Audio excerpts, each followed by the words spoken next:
తెలుగుదేశం పార్టీలో నారా చంద్రబాబు నాయుడు, లోకేష్ ఎంతమందికి తెలుసో ఆమె కూడా అంతమందికి తెలుసు. ఆమె ఎక్స్లో చేసే ట్వీట్లు కత్తుల్లా గుచ్చుకుంటాయి. ఒక్కోసారి తెలుగుదేశం పార్టీ నాయకులు, కార్యకర్తలు కూడా ఎదుర్కోలేని ట్వీట్లను ఖచ్చితంగా ఆమె సమాధానం ఇస్తారు. ఒక్క మాటలో చెప్పాలంటే వైసీపీ పార్టీని చీల్చి చెండాడడంలో ఆమె వెనుకంజ వేయరు. ఆమె స్వాతిరెడ్డి. స్వాతిరెడ్డి యూకే నుంచి మనతో లైవ్లో అందుబాటులో ఉన్నారు. స్వాతిరెడ్డి గారు నమస్తే. నమస్తే అండి. చాలా హ్యాపీగా కనిపిస్తున్నారు. ఏదో ఆంధ్రప్రదేశ్లో మూడంతా మీ ఫేస్లో కనిపిస్తోంది. ఆబ్వియస్లీ అండి, 5 years గా వేచి చూసిన కళ ఎదురుగా ఉంటే హ్యాపీనెస్సే కదా.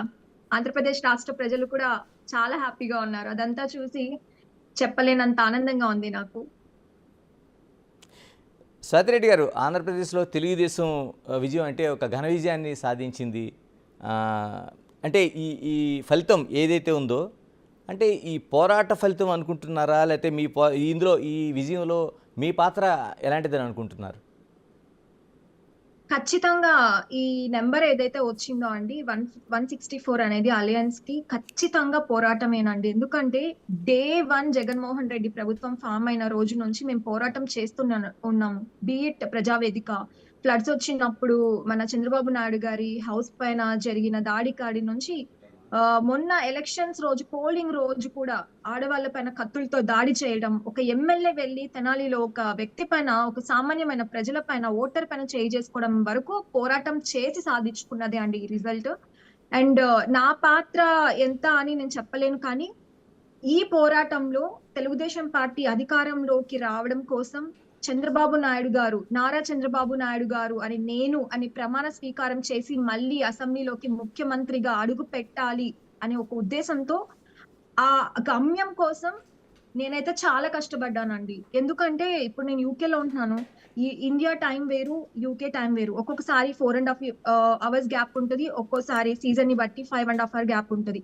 ఆ గ్యాప్ ని కూడా ఫుల్ఫిల్ చేసి నేను నాకు దొరికిన టైంలో ఇంపార్టెంట్ టాపిక్స్ అన్ని మాట్లాడాలి, ప్రజలకి జరుగుతున్న అరాచకాలన్నిటినీ తెలియాలి అని చాలానే కష్టపడ్డానండి. టైం లేకపోయినా, ఒక్కొక్కసారి వర్క్ వెళ్ళి వచ్చిన నిద్ర లేకపోయినా సరే, లేదు ఈ వీడియో చెయ్యాలి, ఇది చాలా ఇంపార్టెంట్, జనాలకి తెలియాలి అని చెప్పి నిద్ర మేలుకొని చేసిన రోజులు కూడా ఉన్నాయి.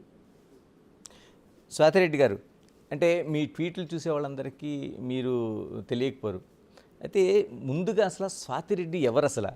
నేను అంటుంది మీకోసం చాలామంది సెర్చ్ చేస్తూ ఉంటారు. అంటే స్వాతిరెడ్డి కోసం తెలుసుకోవాలన్న ఆసక్తి అయితే ప్రతి ఒక్కరిలో కనిపిస్తుంది. ఇంతకీ ఎవరు స్వాతిరెడ్డి, ఎవరు అసలు, ఏం చేస్తుంటారు?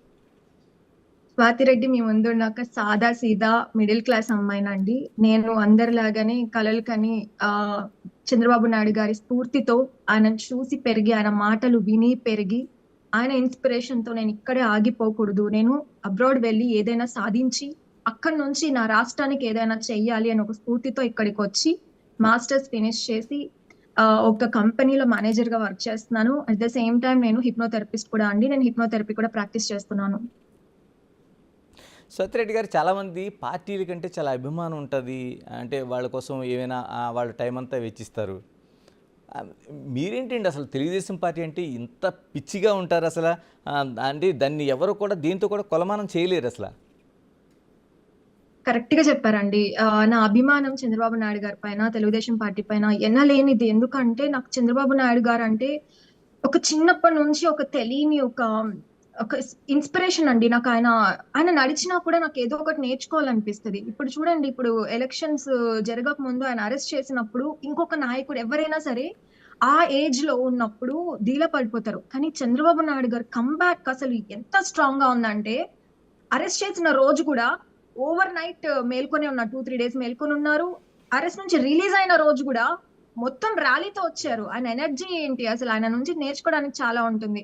అలా ఆయన నుంచి చూసి పెరిగి అదొక భక్తి అండి. సింపుల్ గా చెప్పాలంటే ఐ వర్షిప్ హిమ్. ఒక రకమైన భక్తి. ఎందుకంటే ఆయన చేసిన డెవలప్మెంట్ నా కళ్ళతో నేను చూసాను. నాకు తెలిసిన ఫ్యామిలీ మెంబర్స్ కానీ, నా కొలీగ్స్ వాళ్ళ బ్రదర్స్ అండ్ సిస్టర్స్ కానీ, నా ఫ్యామిలీ ఫ్రెండ్స్ కానీ చాలా మంది ఆయన తెచ్చిన కంపెనీస్ లో, హైటెక్ సిటీలో వర్క్ చేసి ఈరోజు అబ్రాడ్ లో సెటిల్ అయిన వాళ్ళు ఉన్నారు. కుటుంబాలు ఆయన వలన బాగుపడి వాళ్ళ ఫ్యామిలీ స్టేటస్ ని మొత్తం మార్చుకున్న ఎగ్జాంపుల్స్ కళ్ళ ముందు ఉన్నాయి. ఇలాంటి ఎన్నో ఉన్నాయండి, ఒకటి రెండు కాదు. అంతెందుకండి, స్వాతిరెడ్డి అనే నేను ఒక జస్ట్ ట్విట్టర్ లో పోస్ట్ చేస్తూ వీడియోస్ చేస్తూ పార్టీకి ఇన్ఫ్లుయెన్సర్ గా వర్క్ చేస్తున్నాను. నా కోసం నేను బాధపడుతుంటాను, నా వీడియో చూసి నా కోసం స్టాండ్ తీసుకొని నాకు కాల్ చేసి నాతో మాట్లాడడమే కాకుండా మా పేరెంట్స్ తో మాట్లాడారండి. అంత గొప్ప వ్యక్తి అసలు నాకు మద్దతు ఇవ్వడం నేను అసలు ఊహించలేదు.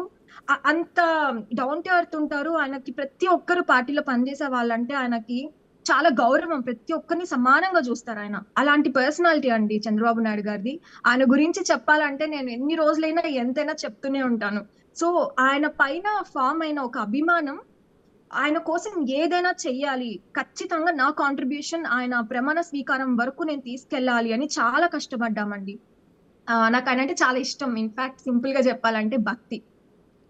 స్వాతిరెడ్డి గారు, ఇప్పుడు మీరు చెప్తున్న మాటలు వింటుంటే నాన్నగారు కానీ లేకపోతే అమ్మగారు కానీ ఇలాగేదైనా పార్టీకి అనుబంధంగా ఉండేవారా? అంటే ఆంధ్రప్రదేశ్లో కానీ తెలంగాణలో కానీ ఎలా కనెక్ట్ అయ్యారు అసలు? అంటే ఫ్యామిలీ నుంచి ఈ కనెక్షన్ చంద్రబాబు గారితో వచ్చిందా, పార్టీతో కానీ? అంటే చాలా ఇంట్రెస్టింగ్, మీ ట్వీట్స్ చూసినా లేకపోతే మీ కౌంటర్స్ చూసినా. నా ఫ్యామిలీ అసలు నోవేర్ రిలేటెడ్ టు పార్టీ అండి. మా మదర్ కానీ మా ఫాదర్ కానీ. బట్ మా డాడీ ఏంటంటే చిన్నప్పటి నుంచి బాబు గారికి అభిమానినే. ఈనాడు పేపర్స్ చదివే వాళ్ళం మనము. పేపర్స్ లో బాబు గారి గురించి రావడం, అప్పుడప్పుడే బాబు గారు చీఫ్ మినిస్టర్ అయ్యి డెవలప్మెంట్స్ చేయడం, మంచి మంచి ప్రోగ్రామ్స్ తీసుకురావడం, మహిళలకి ఎస్పెషల్ ఉమెన్ ఎంపవర్మెంట్ గురించి అవేర్నెస్ తీసుకురావటం, కొత్త కొత్త పథకాలు పెట్టడం. అలానే సార్ కి అప్పుడు బాంబ్ ఇది అలిపిరి ఘటన కూడా జరిగింది. సో ఇవన్నీ చూస్తూ మా ఇంట్లో మాట్లాడుతూ బాబు గారి గురించి చెప్తూ పెరిగేసరికి నాకు తెలియకుండానే ఒక రకమైన ఇంట్రెస్ట్, వావ్, లీడర్షిప్ క్వాలిటీస్ అన్ని నాకు ఆయన నుంచి చూస్తూ నేర్చుకున్నాను. దానివల్ల ఇన్స్పిరేషన్ తోనే నాకు బాబు గారు అన్న పాలిటిక్స్ అన్న ఇంట్రెస్ట్ వచ్చింది. కానీ మా ఫ్యామిలీకి అయితే అసలు నోవేర్ రిలేటెడ్ పాలిటిక్స్. మీరు ఈనాడు ప్రస్తావన తీసుకొచ్చారు. మీ ట్వీట్లు నేను వరుసగా చూస్తున్నప్పుడు ఈనాడుకు సంబంధించిన అంతర్లీనంగా ఉండే విషయాలు, అంటే వాళ్ళ పేపర్తో పాటు అక్కడ రిపోర్టర్లు కావచ్చు, సబ్ ఎడిటర్లు కావచ్చు, డెస్క్ కావచ్చు, ఇచ్చే గైడ్లైన్స్ సంబంధించిన ఒక పుస్తకం ఒకటి ఉంటుంది. అలాగే ఈనాడు స్కూలు, జర్నలిజం స్కూలు, ఈ విషయాలను కూడా మీరు ప్రస్తావిస్తూ వచ్చారు. అంటే ఏదైనా జర్నలిజంతో కానీ లేకపోతే ఈనాడు జర్నలిజంతో కానీ ఏదైనా కనెక్షన్ ఏమైనా ఉందా? లేదండి, నేను రామోజీరావు గారికి కూడా పెద్ద అభిమానిని. ఎందుకంటే ఆయన గురించి కొన్ని కొన్ని విషయాలు రీసెంట్ టైమ్స్ లోనే నేను యాక్చువల్ కలవాలనుకున్నాను ఆయన ఇండియా వచ్చిన తర్వాత. బట్ అన్ఫార్చునేట్లీ కలవలేని పరిస్థితి. ఆయన మరణించడం, ఆయన ఈ సందర్భంగా ఆయన ఆత్మకి శాంతి కలగాలని నేను కోరుకుంటున్నానండి. అయితే ఆయన గురించి నేను కొంతమందితో మాట్లాడినప్పుడు ఇంతకు ముందు కూడా నాకు ఇంట్రెస్ట్ ఉండేది.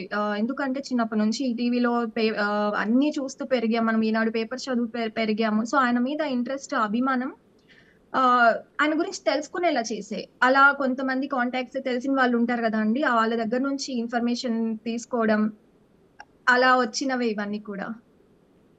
స్వాతిరెడ్డి గారు, మీ కౌంటర్లు ప్రధానంగా మీరు ఎక్స్ప్లెయిన్ చేసే కౌంటర్స్ ఒక్కొక్కటి ఒక్కొక్క బుల్లెట్లా కనిపిస్తాయి. నేను కొన్ని కామెంట్స్ని మీకోసం మీకే వినిపిస్తాను నేను. అంటే అవి గుర్తు చేయడం అనుకోండి ఒకసారి. అంటే మీరు గాయమైన ఆంధ్రప్రదేశ్ రాష్ట్రానికి పసుపు రాసామని, అంటే ఒక జర్నలిస్టిక్ లుక్లో ఏదైనా కామెంట్స్ ఉంటాయో, అంటే నిజంగా మనం యాంటీబయాటిక్గా పసుపుని చూస్తాం కాబట్టి గాయమైన ఆంధ్రప్రదేశ్ రాష్ట్రానికి పసుపు రాసామనేది ఒకటి. తర్వాత సవాల్ చేసిన వాళ్ళంతా సర్దుకోండి అని చెప్పారు ఉన్నది. మీరు ఎక్కడెక్కడైతే ఎవరెవరైతే పార్టీకి కానీ మిగతా వాళ్ళపైన కామెంట్లు చేశారనేది.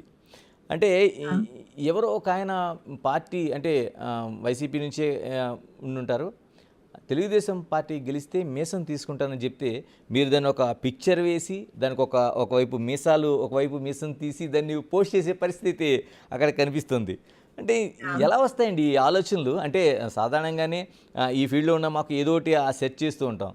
మీరు ఒక పార్టీ పైన అభిమానం, చంద్రబాబు నాయుడు పైన అభిమానం, ఎలాగ ఆలోచన చేస్తారు, ఎంత వర్కౌట్ చేస్తారు వీటి కోసం?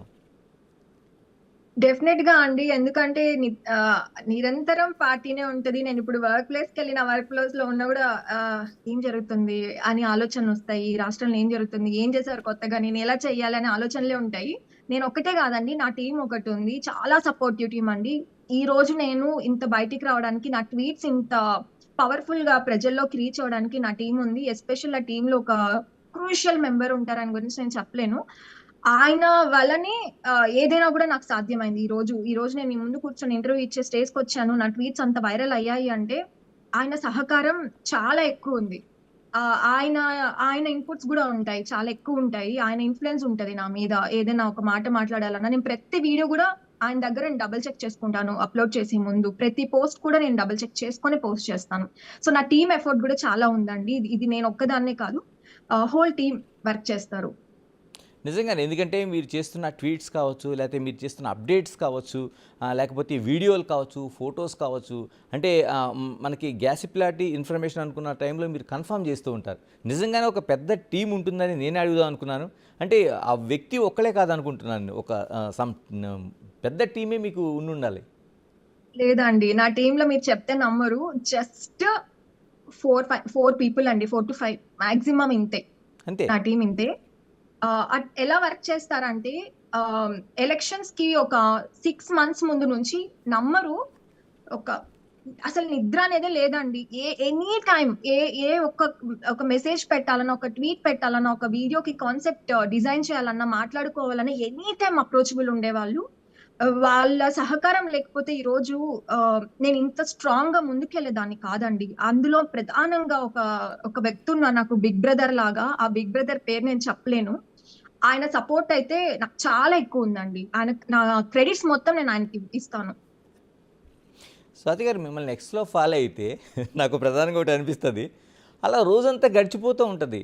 అంటే యాక్చువల్‌గా మీరు ఎన్ని గంటలు కేటాయిస్తారు? ఎందుకంటే ఒకదాని తర్వాత ఒకటి, ఒకదాని తర్వాత ఒకటి రీసెంట్‌గా మనం పాలిటిక్సే ఎన్నికలకు సంబంధించి చూసుకున్నాం. రిజల్ట్‌కి సంబంధించి మిమ్మల్ని ఫాలో అయితే చూస్తున్నాం.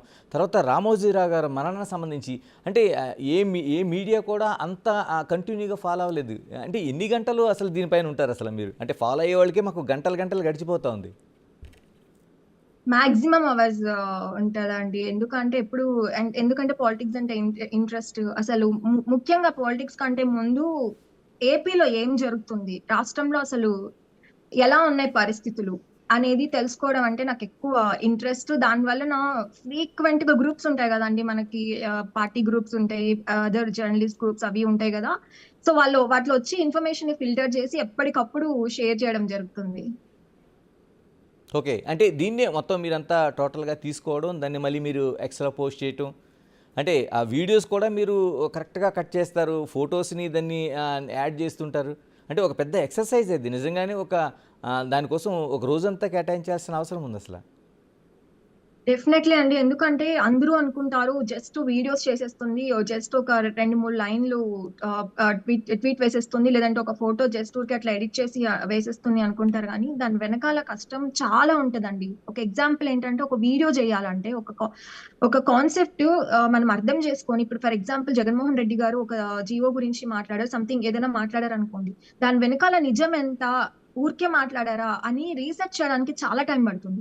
ఆ రీసెర్చ్ చేసి మనం అర్థం చేసుకొని దాని కాన్సెప్ట్ లాగా ప్రిపేర్ చేసే స్క్రిప్ట్ రాసుకొని మనం ఎలా ప్రెజెంట్ చేయాలి, సెటరికల్ గా చెప్పాలా, ప్రజలకు ఎలా చెప్తే అర్థమవుతది ఈ కాన్సెప్ట్ అని ఆలోచించి డిస్కస్ చేయడానికి చాలా టైం పడుతుందండి. అంత ఈజీ కాదు ఒక టాపిక్ గురించి మాట్లాడాలంటే. ఇంకా ట్వీట్స్ విషయానికి వస్తే సింపుల్ గా ఒక 2, 3 లైన్స్ లో మనం చెప్పాలనుకున్న మెసేజ్ జనాలకి ఎలా చెప్పాలి, ఒక మాస్ క్రౌడ్ ని ఎలా అట్రాక్ట్ చేయాలి, మనం చెప్తున్న వాటిని వాళ్ళు ఎలా తీసుకుంటారు అని ఆలోచించి వేయాల్సి ఉంటుందంటే అంత ఈజీ ఏం కాదు. It's very hard work. Again నా టీమ్ సపోర్ట్ లేకపోతే అసలు ఇంత నా ట్వీట్స్ ఇంత రీచ్ అయ్యేవి కాదు. అదే స్వాతి గారు నేనంటుంది, తెలుగుదేశం పార్టీకి సంబంధించి విజయం సాధిస్తే మీరు చెప్పింది గాయమైన ఆంధ్రప్రదేశ్ రాష్ట్రానికి పసుపు పూసామని. అంటే ఎవరైనా ట్రైనింగ్ ఇస్తారా? లేకపోతే ఆ టీమే మిమ్మల్ని ఆ విధంగా ట్రైన్ చేస్తుందా? అంటే తెలుసుకోవాలని ఇంట్రెస్టింగ్ అసలు చాలా. ఇది ఒక మాట చెప్పనా అండి, కొన్ని మనసులో నుంచి వస్తాయి. ఎలా అంటే మనం చాలా బాధపడినప్పుడు అది చిన్నవాళ్ళైనా, పెద్దవాళ్ళైనా, చదువుకున్న వాళ్ళైనా, చదువుకోని వాళ్ళైనా కొన్ని మాటలు, కొన్ని స్టేట్మెంట్స్ వస్తాయి. అలా వచ్చిన స్టేట్మెంట్సే అండి ఇవన్నీ గూడా. నా ట్వీట్స్ అన్నీ అట్లనే ఉంటాయి. ఎందుకంటే 5 ఇయర్స్ గా మేము పడిన బాధలు, మా కార్యకర్తలు పడిన బాధలు, ప్రజలు అనుభవించిన బాధలు అవన్నీ కూడా మనసులో ఇప్పటికీ ఉన్నాయి. ఆ బాధల్ని తలుచుకున్నప్పుడు ఇట్లాంటివేంటంటే ఇంకా బ్రహ్మాండమైన స్టేట్మెంట్స్ వస్తాయి. అవి బాధల నుంచి వచ్చిన ఇవి. అండ్ ఆ బాధలు పడిన తర్వాత వచ్చిన ఒక స్టేట్మెంట్ అండి. సక్సెస్ చూసిన తర్వాత వచ్చిన స్టేట్మెంట్ అండి అది. అది మనసులో నుంచి వచ్చిన మాట. స్వాతి గారు, మీ కౌంటర్లు చూస్తుంటే ఒక్కోసారి చాలా భయం వేస్తుంది. ఎందుకంటే మీరు వ్యక్తిగతంగా మిమ్మల్ని టార్గెట్ చేస్తారన్న భయం అసలు ఎక్కడ కనిపించినట్టు ఉండదు.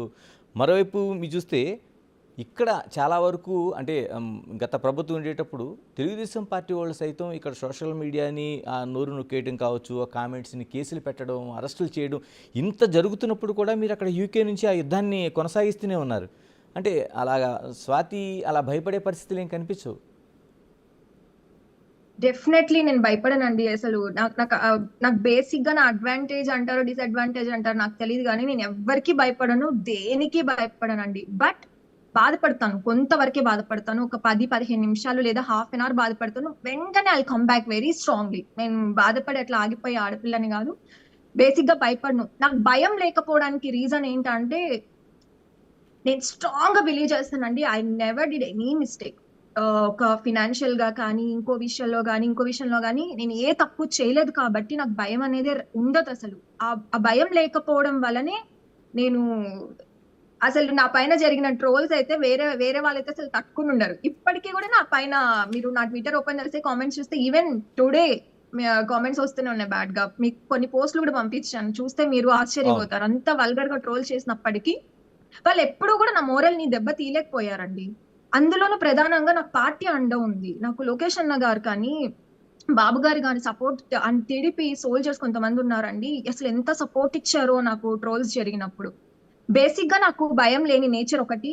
బట్ నేను కొన్ని రోజులు గ్యాప్ ఇవ్వడానికి కారణం ఏంటంటే, మీకు తెలియదు, ట్రోల్స్ జరిగినప్పుడు ఇంటర్నల్ గా నా ఫ్యామిలీలో చాలా సఫర్ అయ్యారండి నా ఫ్యామిలీ మెంబర్స్.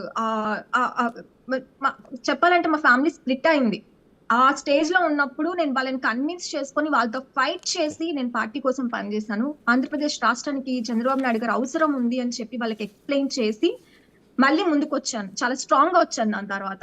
సో నన్ను ఎప్పుడు ఎవరు ఆపలేకపోరు. ఇంకో విషయం చెప్పాలండి, ఇప్పుడు నన్ను ట్రోల్స్ చేశారు, నాకైతే ఏం పోలేదు. ఎందుకంటే నేను నా కెరియర్ వైజ్, నా పొలిటికల్ గా కూడా నేను స్ట్రాంగ్ అయ్యాను. అండ్ నేను గ్రో అవుతూనే వచ్చాను. Everyday I'm growing, I'm learning different things, I'm growing. నేను పీపుల్ తో ఎలా రీచ్ అవ్వాలి, అప్రోచ్ అవ్వాలి అని నా వర్క్, నా ప్రొఫెషన్ అన్ని కరెక్ట్ గా ఉన్నాయి. కానీ ట్రోల్ చేసిన వాళ్ళు ఎక్కడున్నారండి ఈ రోజు? చిత్తుగా పార్టీ ఓడిపోతే వాళ్ళ లైఫ్ ఏంటి? ఆ రోజు వాళ్ళు ఈ క్వశ్చన్ వాళ్ళని వేసుకుని ఉంటే ఇంత దారుణంగా ఒక అమ్మాయిని ట్రోల్ చేసే వాళ్ళు కాదు. నేను బాగున్నాను ఈ రోజు, వాళ్ళ పరిస్థితి ఏంటి? అది అందరూ కూడా అర్థం చేసుకోవాలని మీ ఛానల్ అందరికీ చెప్తున్నానండి. ఇలా సింపుల్ కదా ఫోన్ లో టైప్ చేయడం అని, ఎడిట్ చేసేసి పిచ్చిగా మార్పులు చేస్తే చేయించుకున్న వాళ్ళు నాలాగా స్ట్రాంగ్ గా ఉన్న వాళ్ళైతే ఓకే. స్ట్రాంగ్ గా తీసుకోలేని వాళ్ళు, కొంతమంది జీవితాలను పోగొట్టుకున్న వాళ్ళు ఉన్నారు. సో దయచేసి మీ ఆ క్షణికమైన ఆవేశం కోసం, లేదంటే ఆ సంతోషం కోసం, ఆ సైకో ఆనందం కోసం ఇలాంటి పనులు మానుకోండి. Focus on your career, focus on your life, focus on your family. మీరు బాగుంటారు, మీరు బాగుంటే మీ కుటుంబం బాగుంటది. ఇవన్నీ వాళ్ళు గుర్తుపెట్టుకోవాలని ట్రోలర్స్ కి నేను మరీ చెప్తున్నానండి. నన్నే కాదు, ఏ ఆడపిల్లని, ఏ అబ్బాయిని కూడా ట్రోల్స్ చేయాల్సిన అవసరం లేదు. Focus on your life. Swathi గారు, నిజంగానే మీరు చెప్పినట్టు మీరు పంపించినవి, లేకపోతే మీ ట్విట్టర్లో ఫాలో అయిన చూసాం. చాలా వరకు ఆ మార్ఫింగ్ చేసిన ఫోటోలు కావచ్చు, మిమ్మల్ని అశ్లీలంగా చూపించిన ఆ వైఖరి కావచ్చు, అవి చూస్తుంటే కొన్ని చోట్లయితే మీరు చనిపోయినట్టు ఆ శవయాత్రలు చేయటం, లేకపోతే పేపర్లో ప్రింట్ చేయడం లాంటివి అన్నీ కూడా మనకు కనిపిస్తూ ఉన్నాయి. అంటే ఇలా చూసినప్పుడు ఇంత టార్గెటెడ్గా ఉన్నప్పుడు అంటే దీన్ని ఎలా ఎదుర్కొంటారు అసలు? అంటే చాలామంది ధైర్యంగా ఉంటారని మీరే చెప్తున్నారా? మీ ధైర్యం అది ఆ ట్విట్టర్లో కనిపిస్తూ ఉంటుంది, ఆ ఎక్స్లోన. అంటే నిజంగానే మానసికంగా చాలా సంసిద్ధత అవసరం దానికి. డెఫినెట్ గా అవసరం అండి. ఎందుకంటే బట్ నేను ఇంకో విషయం కూడా చెప్పాలండి. ఇప్పుడు మానసికంగా మనం స్ట్రాంగ్ గా ఉండాలంటే మనం ఏంటని మనకు అర్థం అవ్వాలి. ఇప్పుడు మనల్ని ఎవరో జడ్జ్ చేసినంత మాత్రం మనం అది అయిపోం. ఫర్ ఎగ్జాంపుల్ నన్ను ఎవరైనా ఇప్పుడు నువ్వు ద గ్రేట్ ఇండియాకి ప్రెసిడెంట్, దానికి ప్రెసిడెంట్, దీనికి ప్రెసిడెంట్, నేను అయిపోను. Because I know what I am. నేనేంటి జస్ట్ నేను ఒక హిప్నోథెరపిస్ట్, ఒక కంపెనీలో పని చేసుకుంటున్న అమ్మాయిని. వాళ్ళ పొగినంత మాత్రం నేను ఆ స్టేజ్కి వెళ్ళిపోను. అట్ ద సేమ్ టైం మనం అదైతే ఎలా యాక్సెప్ట్ చేయము, ఎవరో వచ్చి నువ్వు అది అని బూతులు మాట్లాడి నేను మార్క్ చేసేసి నేను ఒక బ్యాడ్ గా ఫ్రేమ్ చేసినంత మాత్రం మనం అది అయిపోము. You know what you are, your family know what you are. So నువ్వు వేరే వాళ్ళకి సమాధానాలు చెప్పాల్సిన అవసరం లేదు. You know what your life is, you know what you are doing exactly. So you don't have to worry about anybody. పిచ్చి comments అసలు ignore చేయాలండి. ఫస్ట్ ఆఫ్ ఆల్ చూస్తే ఏమవుతుంది అంటే బాధ వేస్తుంది. సో చూడకుండా ఉంటే ఏ బాధ ఉండదు. నాకు స్టార్టింగ్ లో కొంతవరకు ఫీల్ అయ్యేదాన్ని, తర్వాత ఎలా అయిపోయిందంటే చూసి నవ్వుకునేదాన్ని. ఆ తర్వాత ఏమైందంటే అసలు చూడటం మానేశాను. కానీ వీళ్ళు చేసిన పని ఏంటంటే వైసీపీ ట్రోలర్స్ నాకు పంపిస్తే నేను ఎఫెక్ట్ అవ్వట్లేదు, నేను ఇంకా ఎక్కువ చేస్తున్నాను అని చెప్పి మా పేరెంట్స్ కి, మా మదర్ కి ఒక వీడియో ఓ మీకు షేర్ చేశాను కదా, ఆ వీడియో మా మదర్ కి పెట్టి, మీ కూతురు ఇలా అంట కదా, మీరే ఇలా తయారు చేశారంట కదా, మీకేం అనిపించట్లేదా అని ఒక అమ్మని అడిగితే మా మమ్మీ ఎంత బాధపడ్డారంటే, ఎలక్షన్స్ కి ముందు రోజు వరకు కూడా మా మమ్మీ చాలా బాధపడ్డారు కొన్ని విషయాల్లో. అలా పేరెంట్స్ ని ఎఫెక్ట్ అవుతున్నాయి, ఫ్యామిలీస్ ని చాలా దెబ్బతీస్తున్నాయి అలాంటివి. సో నేనేం చెప్తానంటే, అమ్మాయిలు ముఖ్యంగా ఈ ట్రోల్స్ ని అస్సలు పట్టించుకోకండి, focus on your life, that's it. మీ సక్సెస్ స్వాతి వేరే గారు, వాళ్ళకు ఒక స్వాతి గారు, చెంప దెబ్బ అవుతుంది. నేనేమంటానంటే అంటే ఒక ఆడపిల్ల బయటికి వెళ్ళేటప్పుడు తల్లిదండ్రులు ఇలా ఉండాలి, ఇలా ఉండాలి, డ్రెస్ సెన్స్ అన్నీ చూసుకుంటారు. ఎందుకంటే ఆ అమ్మాయి మీద చిన్న మచ్చ కూడా ఉండకూడదు, చిన్న కామెంట్ కూడా చేయకూడదు అనేది తల్లిదండ్రులు, ఏ తల్లిదండ్రులైనా అదే ఆలోచిస్తారు. అంటే ఈ తల్లిదండ్రులకే మీరు ఇలాంటి పంపించినప్పుడు ఆ వీడియోలు చూస్తే నిజంగానే ఏ ఆడపిల్ల కూడా సహించలేదు, ఏ ఆడపిల్ల తల్లిదండ్రి కూడా సహించలేనివి. అంటే ఆ టైంలో ఎలా ఉండేది మీ పేరెంట్స్ మానసిక పరిస్థితి ఏంటి? అసలు ఎప్పుడైనా మిమ్మల్ని స్టాప్ చేయమని చెప్పారా? దీన్ని వెనక్కి రమ్మని అలాంటిది ఏమైనా వచ్చిందా? డెఫినెట్ గా ప్రెషర్ అనేది ఉంటదండి. బట్ నాకు ఇనిషియల్ స్టేజెస్ లో ఉన్నింది. ఎందుకంటే నీకు అవసరమా? ఇలా అంటున్నారు చూడు, నిన్నే కాదు ఇంటి వరకు వస్తున్నారు. థ్రెట్ ఉన్నిందండి. మా మదర్ కి, అసలు మా మదర్ ని ఒక్కటే ఇంట్లో ఉన్నప్పుడు పోలీస్ కానిస్టేబుల్స్ ని పంపించడం, ఎవరెవరో ఇంటికి వచ్చి డోర్స్ నాక్ చేయడము, చంపేస్తామని బెదిరించడం, థ్రెటనింగ్ కాల్స్, ఒక్కటే థ్రెటనింగ్ కాల్స్. మా డాడీని స్టేషన్ కి తీసుకెళ్లి 1 వీక్ చాలా ఇబ్బంది పెట్టారు. నన్ను ఇక్కడ యూకే లో కూడా టార్గెట్ చేసి నా డోర్స్ మీద వచ్చి డోర్స్ నాక్ చేయడం, చూస్తే వెళ్ళిపోవడం, నాకు కాల్స్ చేసి అన్నోన్ నెంబర్స్ నుంచి, అంటే నువ్వు వాళ్ళు మా ఇక్కడే మానిటరింగ్ ఉంటారండి? లో మీ ఉన్నావు. పేరెంట్స్ ఇక్కడే ఉంటారా? తెలుగు రాష్ట్రాల్లోనే ఉంటారా? అవునండి. మాది తిరుపతి. మా మమ్మీ, డ్యాడీ అక్కడే ఉంటారు. ఓకే. ప్రస్తుతానికి మమ్మీ కొన్ని ఎలక్షన్స్ కాబట్టి కొంచెం సేఫ్టీ రీజన్స్ వలన మమ్మీ ఇక్కడికి రావాల్సొచ్చింది. మా డ్యాడీకి కొంచెం హెల్త్ ఇష్యూస్ వలన, డ్యాడీ సీరియస్ హెల్త్ ఇష్యూ అండి. మా డ్యాడీకి స్ట్రోక్ వచ్చింది. మా డ్యాడీకి బాలేనప్పుడు కూడా జనవరిలో వచ్చిందండి. మా డ్యాడీకి స్ట్రోక్ వచ్చినప్పుడు నేను చూసుకోలేని పరిస్థితి. రెడ్ కార్నర్ నోటీసులు నా పైన రాలేను. ఎలాంటి సిట్యుయేషన్ ఫేస్ చేశానంటే, ఎవ్వరు చెప్పినా నమ్మరు. నేను తెలియనీయలేదు ఎవ్వరికీ.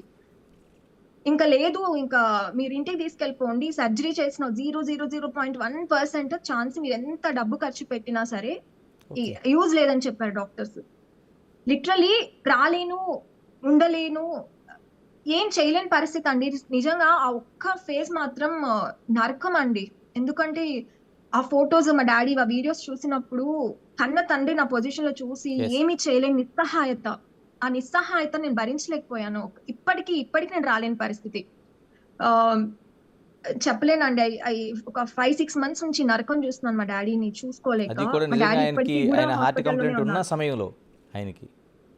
ఏంటండి? అది కూడా ఆయనకి హార్ట్ కంప్లైంట్ కొనసాగుతున్న సమయంలో ఇటువంటివన్నీ కూడా. నాకు చెస్ట్ స్ట్రోక్ కాదండి. హార్ట్ స్ట్రోక్ కాదు. బ్రెయిన్ స్ట్రోక్ వచ్చింది. Brain okay. స్ట్రోక్ వచ్చి బాడీ మొత్తం పారలైజ్ అయిపోయింది. మాటలు రావు. లైఫ్ మొత్తం ఇంకా మాట్లాడలేరు, కదలలేరు. బ్రెయిన్ మొత్తం ఓపెన్ చేసి ఒక సర్జరీ చేశారు. లక్కీగా అది సక్సెస్ అయింది. బట్ స్టిల్ మా డాడీ ఇంకా కూడా హాస్పిటల్లోనే ఉన్నారు. 6 ఇప్పటికి? మంత్స్ నుంచి హాస్పిటల్లోనే ఉన్నారు. ఇప్పటికి? ఇప్పటికీ హాస్పిటల్లోనే ఉన్నారు. ఓహ్! స్వాతి సో గారు, నేను ఈ ఇక్కడే ఫేజ్ నేను చెప్పండి. చెప్పండి. చెప్పండి స్వాతి గారు. సో నేను ఇదంతా ఫేస్ చేసి కూడా నేను ఎక్కడ కూడా ఆగలేదు. ఇంట్లో ఉంది. నాకు ఫస్ట్ లో మా పేరెంట్స్ వద్దన్నారు. పరువు పోతుంది. ఎందుకు ఇలా అనిపించుకుంటున్నావు, అవసరమా అని. బట్ తర్వాత నేను చేసే ఫైట్ కి, నాకొచ్చిన రెస్పాన్స్ కి, ప్రజలందరూ, వాళ్ళు చుట్టుపక్కల వాళ్ళు కూడా కొంతమంది, అమ్మాయి చాలా ధైర్యంగా మాట్లాడుతుందని చెప్పడం చూసి మా పేరెంట్స్ కూడా ఓకే, నా కూతురు ఏదో చేస్తుంది కాబట్టి సమాజానికి ఇన్ని మాటలు అంటున్నారు, నువ్వు చేయి నాన్న ధైర్యంగా అని మా మమ్మీ తర్వాత నుంచి ఎంకరేజ్ చేయడం స్టార్ట్ చేశారు. మా డాడీ కూడా ఎంకరేజ్ చేయడం స్టార్ట్ చేశారు. నువ్వు చెయ్యి, నువ్వు చేస్తుంది కరెక్ట్, నువ్వు ఎంత కరెక్ట్ గా చేయకపోతే నీ పైన ఇంత బురద జల్లుతున్నారు, నువ్వు సమాజానికి ఏదో ఒకటి చెయ్యాలమ్మా అని నన్ను ఇంట్లో చాలా స్ట్రాంగ్ గా సపోర్ట్ చేశారండి. So great. స్వాతి గారు, చాలామంది తెలుగుదేశం నాయకులు అంటే కీలకమైన స్థానాల్లో ఉండేవాళ్ళు ఈ ట్రోలింగ్స్ కావచ్చు, లేకపోతే ఈ కేసులు కావచ్చు, లేకపోతే వాళ్ళని పెట్టిన టార్చర్ కావచ్చు, వీటన్నిటి కూడా అంటే బ్యాక్ వెళ్ళిపోయిన పరిస్థితి మేము ఇక్కడ దగ్గర నుంచి చూసాం. అంటే అంటే దాదాపుగా తెలుగుదేశం కార్యకర్త తోట చంద్రయ్య లాంటి ఘటనలు, అంటే మా పార్టీ నినాదం ఇవ్వు అని రోడ్డుపైన కొడుతూ ఉన్న వీడియోలు చూస్తుంటే ఎవరైనా వెనక్కి వెళ్ళాల్సిన పరిస్థితి. మీరు ఎక్కడ కూడా ఈ యుద్ధానికి సిద్ధపడే ప్రయత్నం చేస్తున్నట్టున్నారు. అంటే ఎక్కడ కూడా డ్రాప్ అవ్వలేదు మీరు. ఏమనిపించింది మీకు ఈ తోట చంద్రయ్య లాంటి యాదవ్ లాంటి ఘటనలు చూసినప్పుడు? ఆయనకి సాల్యూట్ చెప్తానండి నేను. ఎందుకంటే ఒకరి మెడ మీద కత్తి పెట్టి నువ్వు వేరే పార్టీ నినాదం చెప్పు అంటే, నా ప్రాణం పోయినా పర్లేదు, నేను జేటీడీపీ అంటానని చనిపోయినా చూడండి, అలాంటి వాళ్ళండి మాకు ఇన్స్పిరేషన్. ఇప్పుడు నాకు కూడా అదే పరిస్థితి, నేను మరో తోట చంద్రయ్య అవుతానండి. నేను ఇది ఎన్నో సందర్భాల్లో ఓకే. చెప్పాను. ఎందుకంటే ఈ ట్రోల్స్ ఇవన్నీ నథింగ్ అండి. నా గోల్ ఏంటంటే చంద్రబాబు నాయుడు గారు రాష్ట్రానికి మళ్ళీ ముఖ్యమంత్రి అవ్వాలి, యువతకి ఉద్యోగాలు రావాలి. మా తమ్ముడికి, మా అక్కలకి, చెల్లెలకి పట్టిన గతి దేశాలు రాష్ట్రాలు పట్టుకొని వెళ్లాల్సిన గతి ఏంటి? నా రాష్ట్రంలో రిసోర్సెస్ ఉన్నాయి. ఒక అమరావతి క్యాపిటల్ సిటీ అయితే అద్భుతమైన కంపెనీలు వస్తే నేను ఇక్కడే పని చేసుకోవచ్చు, ఎక్కడికో ఎందుకు వెళ్ళిపోవాలి అని ఒక స్ట్రాంగ్ సంకల్పం అండి. ఆ సంకల్పం, ఆ డెడికేషన్ ముందు ఈ ట్రోల్స్, వాళ్ళు చేసే మార్పులు ఇవన్నీ నాకు నథింగ్ అనిపించింది. వాళ్ళు సీరియస్లీ నాకు చాలా సార్లు థ్రెటనింగ్ కాల్స్ వచ్చినాయి, జరిగినాయి కూడా నా పైన, యూకేలో కూడా జరిగినప్పటికీ కూడా నేను ఎక్కడ కూడా ఆగింది లేదు. ఎందుకంటే ఒకటి అంటారు కదా, చస్తే రేపటికి రెండు అంటారు కదా, అలాగా. కానీ నాకు ఏదైనా జరిగి ఒకవేళ ఏదైనా అయితే అది మంచి కోసమే జరిగిందని గర్వంగా ఫీల్ అవుతారండి మా పేరెంట్స్ కూడా. నేను కూడా అలానే తీసుకుంటాను. నేను నా కోసం ఫైట్ చేసి నేను చావట్లేదు. రాష్ట్రం కోసం మంచి జరగాలి, యువతకి మంచి భవిష్యత్తు ఉండాలని ఒక సంకల్పం కోసం జరిగితే నేను దాన్ని హ్యాపీగానే తీసుకుంటాను. దానివల్ల నేను ధైర్యంగా ముందుకు వెళ్ళాను. ఇలాంటివన్నీ నన్ను ఎప్పుడు ఏమి చేయలేవండి. అసలు నథింగ్ నాకు ఈ ట్రోల్స్. సత్య గారు, మీరు ట్రోల్స్ కోసం మాట్లాడుతున్నారు. ఇప్పుడు మీ లైవ్ చూస్తున్న వాళ్ళు మీకు ఎంత పాజిటివ్గా రెస్పాన్స్ అవుతున్నారంటే, ఇప్పుడు మాకు వస్తున్న దాంట్లో ఉన్న మా టీవీలో లైవ్ చూస్తున్న వాళ్ళందరూ ఎంత పాజిటివ్గా కామెంట్ చేస్తున్నారంటే, స్వాతి అనేది మీరు ముందుకెళ్ళండి అనేది ఒక పెద్దది చెప్తున్నారు. అనేక వైపు అంటే స్వాతి కోసం చాలా పాజిటివ్గా మాట్లాడుతున్నారు. అంటే అనేక కామెంట్స్ వస్తున్నాయి. అంటే పోరాటానికి 1000 ఏళ్ల స్వర్గం వస్తుందని వాళ్ళు చేస్తున్న కామెంట్. అంటే మీరు చేస్తున్న పోరాటం ఏదైతుందో మీకు 1000 ఏళ్ల స్వర్గం వస్తుంది, పుణ్యానికి ఇదే ఫలితం ఉంటుందని చెప్తున్నారు. అంటే చాలా ఒక అల్టిమేట్గా వెళ్ళి కనిపిస్తుంది. అనేక కామెంట్స్ వస్తున్నాయి మీకు ఇందులో చూస్తుంటే. ఈ లైవ్ చూస్తున్న వాళ్ళందరూ దాదాపు 90% మీకు పాజిటివ్గానే మాట్లాడుతున్నారు. అవునండి, ఐఎమ్ బ్లెస్డ్, నిజంగా బ్లెస్డ్ అండి. ఎందుకంటే నా వీడియోస్ ఫస్ట్ నేను ఇనిషియల్ స్టేజ్ లో వీడియోస్ చేసినప్పుడు నాకు ఒక ఆలోచన ఉండింది, నేను చేస్తున్నాను జనాలకి వెళ్తుందా లేదా అనే ఒక ఆలోచన ఉండేది. కానీ ఎప్పుడైతే చూసిన ప్రతి ఒక్కరు, అమ్మ చాలా బాగా చేస్తున్నావు నువ్వు, వాళ్ళు చేసే ప్రభుత్వాలు, ఎస్పెషల్ జగన్మోహన్ రెడ్డి గారు చేసే మాటల్ని, ఆయన చేసే కామెంట్స్ ని నువ్వు ఎంత బాగా తీసుకెళ్తున్నావు అని చిన్న చిన్న విలేజెస్ లో ఉన్న వాళ్ళు కూడా నాకు నా నెంబర్ తీసుకొని, లేదంటే నా ఫేస్బుక్ లోనో నా ట్విట్టర్ లోనో నాకు రిప్లై ఇచ్చినప్పుడు, ఓకే ఫైన్, నేను చేస్తున్న వర్క్ జనాలకి నేను ఏ దాంతో స్టార్ట్ చేశానో అది రీచ్ అవుతుంది అని ఒక కాన్ఫిడెన్స్ వచ్చిందండి. నేను ఏది చేసినా, ఒక వీడియో చేసినా, ఒక ట్వీట్ వేసినా అది ఆంధ్ర రాష్ట్ర ప్రజల కోసమే. నా కోసం నేను వేసుకున్నది కాదు, నా కోసం నేను ఈ ట్రోల్స్ కి గురైంది కాదు, నా కోసం నా లైఫ్ ని నేను రిస్క్ లో పెట్టుకోలేదు. ఇది కేవలం చంద్రబాబు నాయుడు గారు ముఖ్యమంత్రి అవ్వడానికి, నా రాష్ట్రం, నా ఆంధ్రప్రదేశ్ రాష్ట్రం అభివృద్ధిలోకి ముందుకెళ్ళాలి, నా రాష్ట్రానికి ఒక రాజధాని ఉండాలి, అద్భుతమైన అమరావతి ఉండాలి అని ఒకే ఒక రీజన్ తో నేను ఈ రోజు వరకు పోరాటం చేయడం జరిగిందండి. స్వాతి గారు, మీకు ఇంకొక అద్భుతమైన ఒక కామెంట్ వచ్చింది. అంటే వైసీపీ ఓటమికి ఆంధ్రప్రదేశ్లో ఎన్నో కారణాలు ఉండొచ్చు, కానీ స్వాతిరెడ్డి మాత్రం ప్రధాన కారణంగా వాళ్ళు చెప్తున్నారు. వస్తున్న లైవ్లో వాళ్ళు కామెంట్ చేస్తున్నారు. చాలా బ్లెస్డ్ అండి, నిజంగా నా కష్టాన్ని గుర్తించి నాకు ఇంత పెద్ద కామెంట్ ఇవ్వడం ఎప్పటికీ మర్చిపోలేని. కమెంట్ చేసిన వాళ్ళకి మనస్ఫూర్తిగా నా ధన్యవాదాలండి. నా కోసం పాజిటివ్ గా రెస్పాన్స్ ఇస్తున్న, నా కష్టాన్ని అర్థం చేసుకున్న ప్రతి ఒక్కరికి ధన్యవాదాలండి. చాలా చాలా థ్యాంక్ యూ. స్వాతి, మీ చాలా వరకు ఒక యుద్ధం లాంటిది కొనసాగిస్తున్నప్పుడు ఎక్కడో చోట ఒక బ్రేక్ విన్ పాయింట్ ఉంటుంది. అంటే అక్కడ ఇక్కడతో ఆగిపోతే బాగుండు అనిపిస్తూ ఒక మనకే ఒక మనసులో ఆ ప్రశ్నకు సరైన సమాధానం దొరక్క ఆగిపోవాలనిపిస్తుంది. ఇలాగ మిమ్మల్ని బాధ పెట్టే పోస్టు, ఇప్పుడు మనం సంతోషకరమైన పోస్టులు మీ లైవ్లో చూస్తుంటే చాలామంది చేస్తున్నారు. మిమ్మల్ని బాగా బాధ పెట్టిన పోస్టు ఏదైనా ఒక్కసారి షేర్ చేసుకుంటే. ఆగిపోవాలి అని అనిపించలేదు, కానీ ఒక్కసారి మాత్రం అవసరమా అనిపించిన సందర్భం ఏమంటే, అనవసరంగా మా మదర్ ని, ఏ సంబంధం లేని మా మదర్ ని తీసుకొచ్చారండి. మా మదర్ ఎట్లా అంటే, మా మదర్ కి ఏం తెలీదండి. ఇప్పుడు ఎవరైనా కొత్త వాళ్ళు వచ్చి మా మదర్ తో మాట్లాడినా ఏదో పూజల గురించి, దేవుడి గురించి, ఏదైనా భక్తి కీర్తన ఇవే మాట్లాడతారు, కానీ మా మమ్మీకి ఇంకేం తెలీదు. అలాంటి మా మమ్మీని అనవసరంగా తీసుకొని వచ్చి సంబంధం లేని దాంట్లో ఇలా ఇరికిచ్చినప్పుడు, నేను తీసుకున్న ఒక నిర్ణయం, నేను ఒక రాష్ట్రానికి మంచి చేద్దాము, నాకు టైం ఉండదు, లేకపోయినా సరే క్రియేట్ చేసుకొని చేస్తూ ఉంటే మా అమ్మ దాకా వచ్చారు, అవసరమా అని ఒక క్షణం అనిపించింది. మీరు చూసుంటే నేను FBలో ఒకసారి ఏడటానికి రీజన్ కూడా ఒక్కటే అండి. మా మదర్ని ట్రోల్ చేయడం వల్ల నేను ఏడ్చాను. ఏ రోజు నేను నన్ను ట్రోల్ చేసినప్పుడు, నన్ను తిట్టినప్పుడు నేను ఎప్పుడు బాధపడలేదు. సో ఆ ఒక్క క్షణం బాధపడ్డానండి. తర్వాత మళ్ళీ మా ఇంట్లో వాళ్ళే సపోర్ట్ ఇచ్చారు. వాళ్ళు అన్నంత మాత్రాన అయిపోతుందా? నువ్వు ఇలానే ముందుకెళ్ళు, నువ్వు ఎక్కడ ఆగాల్సిన పని లేదు. వాళ్ళంటే ఏమైపోతది, వాళ్ళకి దేవుడే బుద్ధి చెప్తాడు. నీ పని నువ్వు కాన్ఫిడెంట్ గా చెయ్యి, ఇంకా ఎక్కువ చెయ్యి. మా మదర్ నాకు ఎప్పుడు ఇన్పుట్స్ ఇస్తారు, తిరుమలలో ఇలా జరుగుతుందంట, అలా జరుగుతుందంట, లడ్డూలు అసలు క్వాలిటీ లేవు, ఈ కాన్సెప్ట్ చెయ్యి, అది చెయ్యి, ఇలా మాట్లాడుతున్నారు, ఇవన్నీ నువ్వు చెయ్యాలి, ఎందుకు నువ్వు టైం ఎక్కువ స్పెండ్ చేయట్లేదు పాలిటిక్స్ పైన. మా మదర్ నన్ను పుష్ చేసేవాళ్ళు ఆ ట్రోల్స్ తర్వాత. దాని తర్వాత నాకు ఫైన్, నా ఫ్యామిలీ నాకు సపోర్ట్ గా ఉన్నప్పుడు నేను ఎందుకు ఆగాలి అనిపించింది.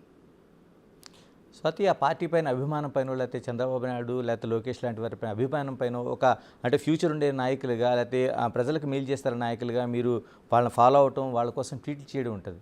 కానీ ఇలాంటి పరిస్థితుల్లో మిమ్మల్ని ఒక పూర్ణ స్టార్గా, అంటే దాన్ని వీడియోస్ కావచ్చు ఇలా పెట్టి చేస్తున్నప్పుడు సోషల్ మీడియాలో ఏమనిపించింది అసలు మీకు? ఆ మాట, కొన్ని కొన్ని మాటలు మనము మన లైఫ్ లో మన క్యారెక్టర్ విషయానికి వచ్చేసరికి వినకూడదు అనుకుంటామండి. నన్ను కూడా అంత బ్యాడ్ గా ఎప్పుడు ఎవరు అనుకోకూడదని అనుకున్నాను, కానీ అన్ఫార్చునేట్లీ అసలు ఏ మాటలైతే ఒక అమ్మాయిని అనకూడదు అలాంటి మాటలన్నీ అన్నారు. నా పైన ఒక ఆర్టికలే రాసి ఒక ఫేక్ పేపర్ పేరు తీసుకొని వచ్చి వేసినప్పుడు, మరీ మనిషి ఒకరిని మెప్పు కోసం లేదా ఒక అమ్మాయిని గొంతు నొక్కడం కోసం ఇంత దిగజారిపోయి పోస్టులు వేయించాలా అనిపించింది. తర్వాత దాని తర్వాత ఆలోచించినప్పుడు నాకేమనిపించిందంటే, ఇది సామాన్యమైన వాళ్ళు చేసింది కాదు, నార్మల్ కార్యకర్తలు చేసింది కాదు, దీని వెనకాల ఖచ్చితంగా ఎవరో ఉన్నారు అని. ఎవరు అంటే సజ్జల భార్గవరెడ్డి. నాకు తర్వాత చాలా నిజాలు తెలిసినాయి. సజ్జల భార్గవరెడ్డి నా విషయంలో ఏమేం స్టెప్స్ తీసుకున్నాడు, ఎలా నన్ను ఆపాలనుకున్నాడు అనేది. సో నాకు అప్పుడు ఏమనిపించింది, అసహ్యం వేసింది మనుషుల పైన. అరే, ఒక ఆడపిల్లని మీ ఇంట్లో కూడా ఒక అక్క, చెల్లి, అమ్మ, ఏదో ఒక రూపంలో ఒక ఆడపిల్ల మీకు ఉంటది కదా, మీ ఇంట్లో ఆడపిల్లని కూడా మీరు ఇలా పోన్ స్టార్ అని నింద వేసుకుంటారా? మీకు నచ్చలేదు, నేను చేసే పనులు నచ్చలేదు, కౌంటర్ ఇవ్వండి, లేదా ఇగ్నోర్ చేయండి, లేదా నా వీడియో షేర్ అవ్వకుండా ఆపండి. అంతేగాని ఇలాంటి మాటలు అనేది చాలా తప్పు అని అనుకుని అంటే అన్నారు. ఏమైంది, నా రాష్ట్రం కోసం నేను అనిపించుకుంటున్నాను, నా అక్క చెల్లెలు తమ్ముళ్ళకు ఉద్యోగాలు వస్తాయి నేను అనిపించుకొని, నా పార్టీని అధికారంలోకి తెచ్చుకోవడానికి నేను ఎంతో కొంత నేను కాంట్రిబ్యూట్ చేస్తే అన్నారు. ఏమైంది, ఇప్పుడు పార్టీ అద్భుతమైన మెజార్టీతో గెలిచింది. నేనేమన్నా అది అయిపోయానా అలా అన్నంత మాత్రాన? నేను సక్సెస్ఫుల్ గా ఉన్నా నా కెరియర్ లో, నా లైఫ్ బాగుంది, నేను సపోర్ట్ చేసిన చంద్రబాబు నాయుడు గారు అధికారంలోకి వచ్చారు, నాకేం పోలేదు. నా రాష్ట్రం కోసం అలాంటి మాటలు ఇంకా కొన్ని వేలు అన్నా కూడా నేను పడతానండి, రాష్ట్రం బాగుపడుతుందంటే.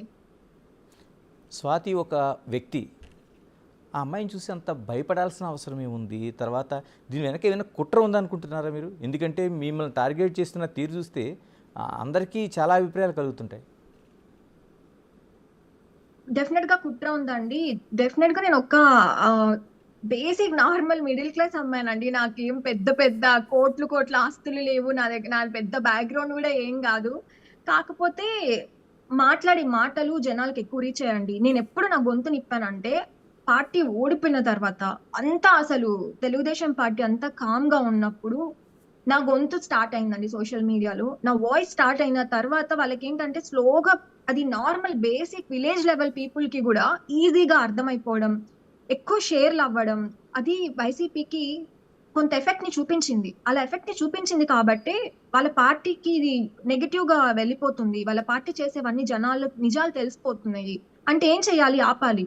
సో ఆపడానికి చాలా రకాలుగా ట్రై చేశారండి. 2020లోనే కరోనాలో మనం అందరం బాధపడుతున్న టైంలోనే నా ఫోన్ నెంబరు, నా మెయిల్ ఐడి, నా పేరు అంతా ఒక ఫేస్బుక్ ఒక ఫేక్ అకౌంట్ క్రియేట్ చేసి, నా ఒరిజినల్ అకౌంట్ ని ట్యాగ్ చేసి, నా ఫోన్ సైట్స్ ఉంటాయి కదండి, ఏవో ఉంటాయి అవి, వాటిలో నా నెంబర్స్ అన్ని అప్డేట్ చేసి, ఆ లింక్స్ అన్ని షేర్ చేసి, మీకు అమ్మాయి కావాలంటే ఈ నెంబర్ కి ఇవ్వండి, ఫ్రీగా అవైలబుల్ గా ఉంటదని చెప్పి ఒక పిచ్చి పిచ్చి పోస్టులు 2020లోనే పెట్టారండి నా మీద. ఇవంతా ఎందుకు జరుగుతున్నాయంటే, జస్ట్ బికాస్ నా వాయిస్ చాలా స్ట్రాంగ్ వెళ్తుంది. అండ్ ఈ 5 years గా జరుగుతూనే ఉన్న ట్రోలింగ్ నా పైన యుద్ధమే చేశారండి. మీరు చూసుంటే 1 month నాన్ స్టాప్ సాక్షి ఛానల్లో నా పైన స్పెషల్ స్టోరీస్ అని, డిబేట్లని, విజయసాయి రెడ్డి ట్వీట్ చేశారు, ఒక్క జగన్మోహన్ రెడ్డి తప్ప వాళ్ళ పార్టీలో ప్రతి ఒక్కరు నా పైన రెస్పాండ్ అయ్యారండి. వాసిరెడ్డి పద్మ గారు నా పైన ట్రోల్స్ జరుగుతున్నాయని కొన్ని వందల ఈమెయిల్స్ పెట్టా, విత్ ప్రూఫ్స్ పెడితే ఉమెన్ కమిషన్ మీరు రెస్పాండ్ అవ్వకపోగా, నా పైన ట్రోల్స్ జరిగినప్పుడు నాకు సపోర్ట్ గా నిలవకుండా కనీసం ఏమమ్మా ఏం జరిగింది, ఎందుకు నీ పైన ట్రోల్స్ అవుతున్నాయి, సాక్షిలో కూడా ఎందుకు నీ పైన ఇంత వేస్తున్నారు, అని అడగకపోగా నా మీద 2 సార్లు ప్రెస్ మీట్లు పెట్టి నన్ను బ్యాడ్ గా మాట్లాడారు.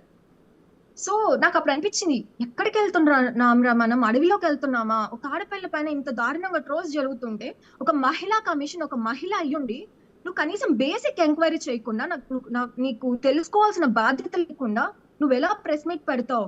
ఇంత దౌర్భాగ్యమైన రాష్ట్రంలో మనం ఉన్నామా అని కసి పెరిగింది. నేను ఎక్కడో ఉండి నాకే ఇలా జరుగుతుంటే ఇంకా సామాన్యమైన ఆడపిల్లలు, స్కూల్కి వెళ్ళే పిల్లలు, కాలేజ్కి వెళ్ళే పిల్లలు, ఒక ఉద్యోగం చేసుకునే మహిళలు, వాళ్ళ రక్షణ ఎంత రాష్ట్రంలో అని కసి పెరిగింది. ఎలా అయినా సరే ఈ పార్టీని ఓడించాలి, నా రాష్ట్రానికి స్వేచ్ఛను తీసుకొని రావాలి, ఆడపిల్లలు స్వేచ్ఛగా తిరగాలి, వాళ్ళకి సోషల్ మీడియాలోనే కాదు గ్రౌండ్ లో కూడా నడిచి వెళ్తున్న ప్రతి ఆడపిల్లకి ధైర్యం రావాలంటే ఈ ప్రభుత్వం మారాలి అని కసి పెరిగి పనిచేశానండి. స్వాతి గారు, ఇక్కడే నేను విజయసాయి రెడ్డిది ఒక ట్వీట్ అనేది కోట్ చేయదలుచుకున్నాను. స్వాతి చౌదరి, రెడ్డి పేరుతో మీరు అలా కామెంట్ చేసే బదులు మీ కొడుక్కో మిగతా వాళ్ళకో పెట్టుకోవచ్చు కదా అనేది ఆయన చేసిన ట్వీటు అప్పట్లో మీకు తెలిసిందే. అంటే ఏంటి, స్వాతి రెడ్డికి స్వాతి చౌదరి అని తగిలించారు ఆయన? అయ్యో, మీరు నా పేరు ఎందుకండి? రజనీకాంత్ గారు, చంద్రబాబు నాయుడు గారు చేసి 4 మంచి పనులు వచ్చి మీటింగ్ పెడితేనే రజనీకాంత్ గారికే తప్పలేదండి. స్వాతి రెడ్డి అయితే ఏంటి, చౌదరి అయితే ఏంటి? మీ తెలుగుదేశం పార్టీకి ఎవరు సపోర్ట్ చేస్తే వాళ్ళు చౌదరీస్ అయిపోతారు, లేదా వైఎస్ఆర్సీపీ ప్రభుత్వం చేసిన పనులని, అరాచకాలని ఎండగట్టి వాటిని ప్రజల్లోకి తీసుకెళ్లే ప్రయత్నం చేస్తే వాళ్ళు చౌదరీలు అయిపోతారు. ఇదే కదా మనం చూస్తున్నాం గత 5 సంవత్సరాలుగా. ఇందులో పెద్ద వింతేం లేదండి. అసలు ఆ పాయింట్ పైన ఫోకస్ చేయాల్సిన అవసరమే లేదు. స్వాతి గారు, ఇక్కడే నేను ఒక్కసారి రాజకీయాల వైపు వెళ్దాం. అంటే రాజకీయాల్లో విమర్శలు, ప్రతి విమర్శలు అనేవి కామను. అది రాష్ట్ర అభివృద్ధికి అనేది హద్దులు ఎప్పుడో దాటిపోయినాయి. అలా కాకుండా నేంటుంది కొడాలి నాని కావచ్చు, పేరు నాని కావచ్చు, వల్లభనేని వంశీ కావచ్చు, అంబటి రాంబాబు కావచ్చు, లేకపోతే రామ్ గోపాల్ వర్మ కావచ్చు, ఇలా అనేక మంది చేస్తున్న విమర్శలు, కామెంట్స్ చూసినప్పుడు అంటే చంద్రబాబు నాయుడు సైతం చలించిపోయే పరిస్థితి మనం చూసాం. ఏమనిపిస్తుంది అంటే రాజకీయాల పట్ల మీరు రాజకీయాల్లో, ప్రత్యక్ష రాజకీయాల్లో కనిపించకపోయినా నిజంగా రాజకీయాల్లో మీరు చేస్తున్న పోరాటం పెద్దది. ఏమనిపిస్తుంది రాజకీయాలు చూస్తే? మీకు ఎలాంటి అభిప్రాయం కలుగుతుంది? అసహ్యం వేస్తుందండి. ఎందుకంటే ఇప్పుడు మనం చేసే పని అందరికీ నచ్చాలని లేదు. అది నచ్చినప్పుడు చెప్పే పద్ధతి 2 రకాలుగా ఉంటది. అరే ఇది బాలేదు, నువ్వు మార్చుకో అనే ఒక పద్ధతి ఉంటది. ఇంకో పద్ధతి కొడాలి నాని, వల్లభనేని వంశీ, రోజా, ఇంకొంతమంది ఉన్నారు. వీళ్ళు మాట్లాడే భాష, ఈ రెండిటికి చాలా తేడా ఉందండి. రాజకీయాల్లో ప్రతి నాయకుడు, ప్రతి కార్యకర్త గుర్తుపెట్టుకోవాల్సిన విషయం ఏంటంటే మన భాషే మనమేంటో, మన ఒరిజినల్ క్యారెక్టర్ ఏంటో, మన వ్యక్తిత్వం ఏంటో, మన ఆలోచనలు ఏంటో ప్రజలకి దగ్గర చేస్తాయి. నీ భాష ఎంత అసహ్యంగా ఉంటుందో ప్రజలు నిన్ను అంత అసహ్యంగా చూస్తారు. మేబీ టెంపరీగా నువ్వు మాట్లాడిన మాటలు ప్రజల్ని ఆ క్షణం సంతోష పెట్టొచ్చు, కానీ లాంగ్ టర్మ్ లో ఏం జరుగుతుంది అనేది ఈ రోజు వాళ్ళ పార్టీకి వచ్చిన ఓట్లు, వాళ్ళ పార్టీకి వచ్చిన సీట్లు చూస్తే అర్థమవుతుంది. అప్పుడు విర్రవీగారు. అసలు అసహ్యమైన భాషతో ఈ కొడాలి నాని గాని, ఈ రోజా గారు గాని, ఆవిడ ఎక్స్ప్రెషన్స్, హావభావాలు కూడా అసెంబ్లీలో కూడా ఎంత అసహ్యంగా ఉండేవంటే, ఒక మహిళకు ఉండాల్సిన ఒక క్వాలిటీ కూడా లేదేంటి? ఈవిడని ఎమ్మెల్యేగా ఎందుకు గెలిపించాము, ఈవిడని అసెంబ్లీలోకి పంపించామా మా సమస్యలని డిస్కస్ చేయడానికి, ఈవిడికి మంత్రి పదవి వచ్చిందా అని అసహ్యించుకునే లాంటి పరిస్థితి. సో వాళ్ళు ఏం చేస్తున్నారు, వాళ్ళు ఎలా మాట్లాడుతున్నారు అనేది చాలా ఇంపార్టెంట్ రాజకీయాలు. ఈ రోజున అది కరువైంది.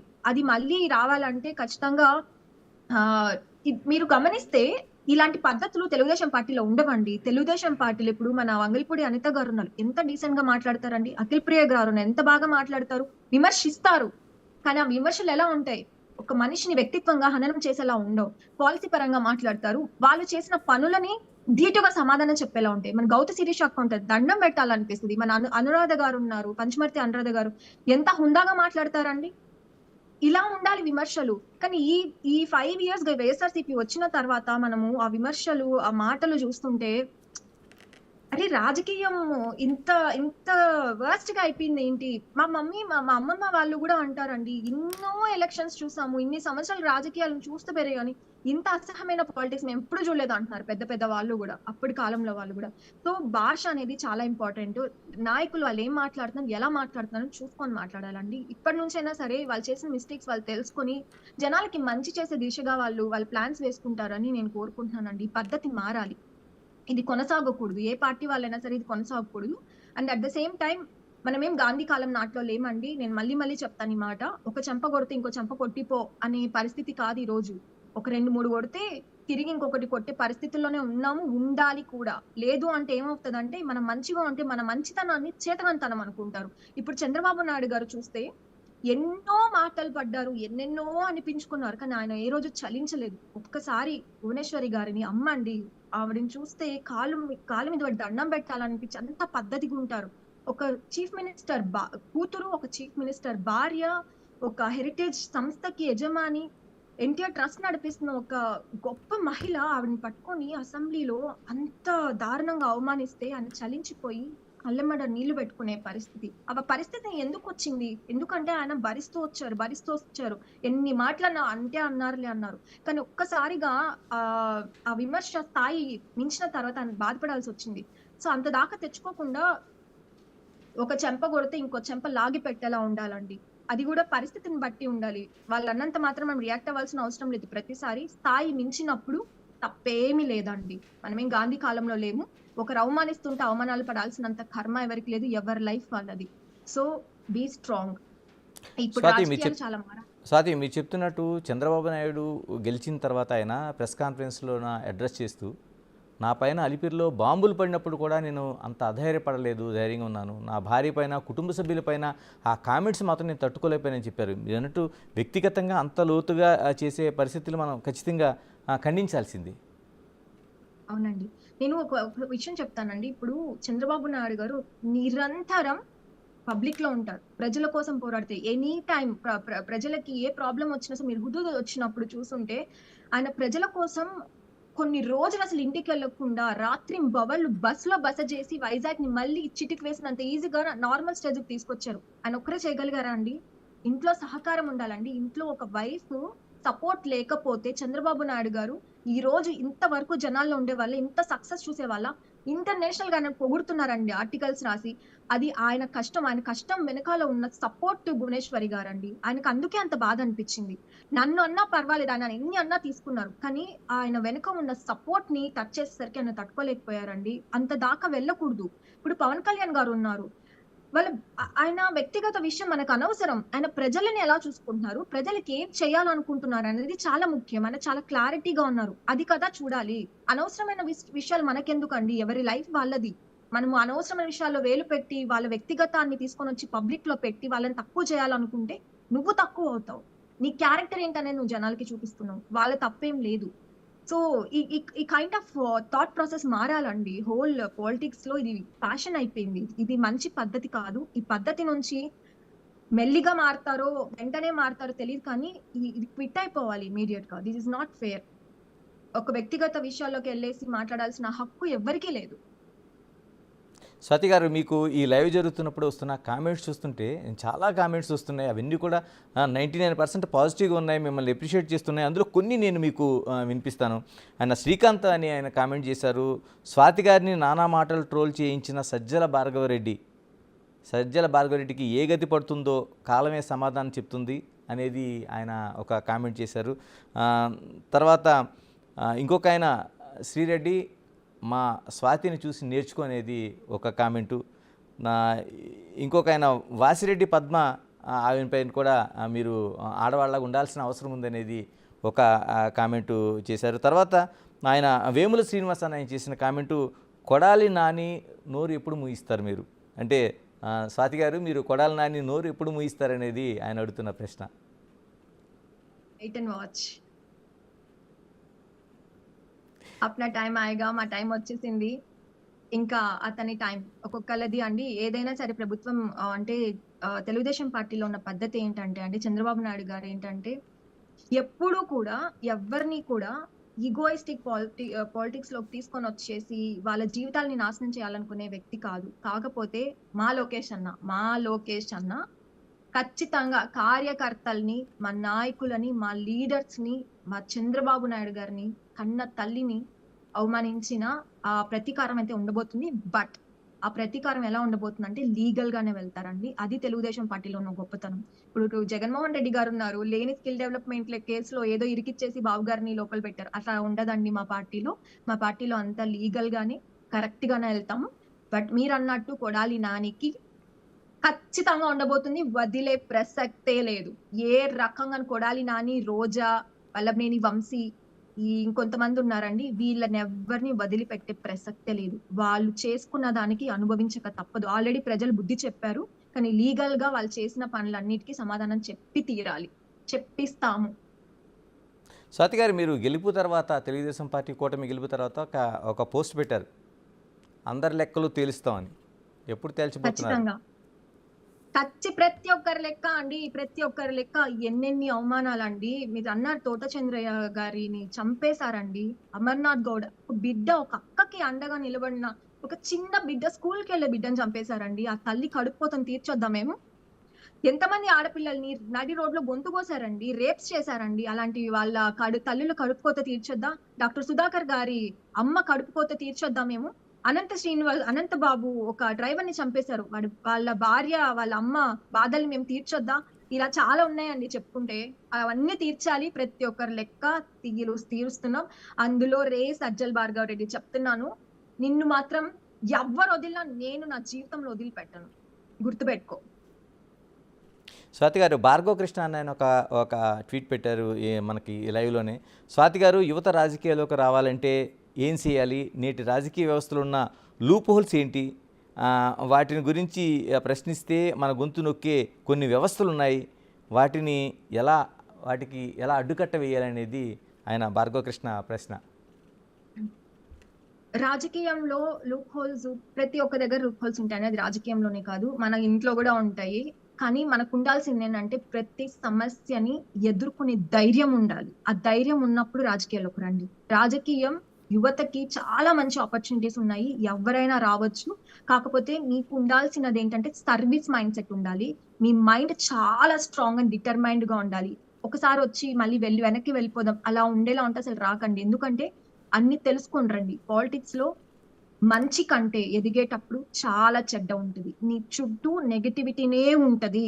ఒక్క పాజిటివ్ గా ఉంటే 1000 నెగటివ్స్ కాచుకొని ఉంటాయి. అవన్నీ బేర్ చేయడానికి నువ్వు సిద్ధమైతే, ప్రజలకి మేలు చేయాలని నీ మనసులో ఒక స్ట్రాంగ్ సంకల్పం ఉంటేనే రాజకీయాల్లోకి రండి. వస్తే మాత్రం రాజకీయాల్లో మంచి కెరియర్ ఉంటదండి. యువత ఖచ్చితంగా రాజకీయాల్లోకి రావాలి. ఎందుకంటే ఇప్పుడున్న జనరేషన్ యూత్ లో టెక్నాలజీ అండ్ నాలెడ్జ్ రెండు కలిసి ఉండటం వలన రెండిటిని ఎలా మిక్స్ చేసి జనాలకి మంచిగా చేయొచ్చు అనేది యూజ్ అవుతుంది. సో యూత్ డెఫినెట్ గా రావాలి. చదువుకున్న యూత్ ఖచ్చితంగా పాలిటిక్స్ లోకి రండి. కానీ డిసైడ్ చేసుకొని రండి. అంత ఈజీగా ఉండదు. అలాని కష్టం కూడా కాదు. మీ మైండ్ స్ట్రాంగ్ గా ఉంటే ఎవరినైనా ఎదుర్కోవచ్చు. ఎలాంటి శక్తులు వచ్చినా, ఎలాంటి కుట్రలు చేసినా నేను ఎవ్వడు ఆపలేడు నువ్వు స్ట్రాంగ్ గా ఉంటే. So come to politics. You are welcome. Swathi, మీరు కలగన్న ప్రభుత్వం వస్తుంది. అంటే ఈ ప్రభుత్వం ఎలా ఉండాలనుకుంటున్నారు? మీకు ఒక ఆలోచనలు ఉంటాయి, ఈ పనులు చేస్తే బాగుంటుంది, ఈ పనులు ఇలా చేస్తే బాగుంటుంది అనేది మీకు చాలా ఆలోచనలు ఉంటాయి. ఎందుకంటే మీరు చాలా వరకు ఆ రాజకీయాలంతా పూర్తిగా ఫాలో అవుతూ ఉంటారు. అవునండి. నేను స్ట్రాంగ్ గా బిలీవ్ చేసే ఒక పాయింట్ ఏంటంటే అండి, ఒకరికి సంక్షేమ పథకాలు అనేది ఎంతవరకు అవసరం అంటే ఒక చేయుతలా ఉండాలి. కానీ ఒక ఉద్యోగం ఇస్తే, ఒక ఒక ఒక ఇంట్లో ఒక పెద్దకి, ఒక డాడీకో లేకపోతే ఒక యువతకు ఒక ఉద్యోగం వస్తే కుటుంబం మొత్తం సర్వే అవుతుందండి. ఎలాంటి ప్రభుత్వం ఉండాలంటే నీకు వచ్చి ఈ 4000 డబ్బులు తీసుకొని నువ్వు సైలెంట్ అయిపోయి నాకు ఓట్లే అనే ప్రభుత్వం కాదు. నేను నీకు ఉద్యోగం ఇస్తున్నా. ఆ ఉద్యోగంతో నీ కుటుంబం మొత్తాన్ని బాగుపరచు. నువ్వు బాగుపడు.